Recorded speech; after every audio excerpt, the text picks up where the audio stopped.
Atë ko, mu ma morën fëmin. E kam peng gjithë jetën, se atë fëmijë kam lindur gjallë, e kam pa vetë me sytë e mi. Pra, kjo nën ka besuar deri në fund se ka bërë një lindje natyrale, po pikërisht këtu historia fillon dhe merr një tjetër rrjedh. Unë ushtrova ditë hone, ditë marte merdi një zonjë te dhoma ime. Kjo zonja s'bënte fëmijë. Unë bona si shoqe me këte, më mrapan. Edhe më trogovi venin e punës edhe unë shkosha disa herë. Kjo si s'kishe fëmijë, them unë, kjo e ka marrë fëmin tim vajzën. Pse do thush, kjo më ka tregu historinë e burrit vetë si me doktor Skënder Kosturin ishin shok ngushtë. Po a keni një fakt që faktoni? Unë kam shkuar te pallati i kësajt, ku ka jetuar.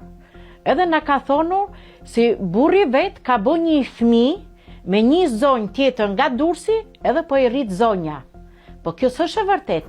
Po përse zonja Selvie dhe zoti Hamdi besojnë se kjo zonjë është pikërisht ajo që u ka marrë vajzën? Doli me një fëmijë të vogël ka rreth 7-8 vjeçë. Vajzën kjo nuk e mbante shtëpi, e mbante ke shtëpia e të shoqit në Durrës. Pra e mbanin prindrit e të shoqit. Me të thënat e komshies, a Po. kupton?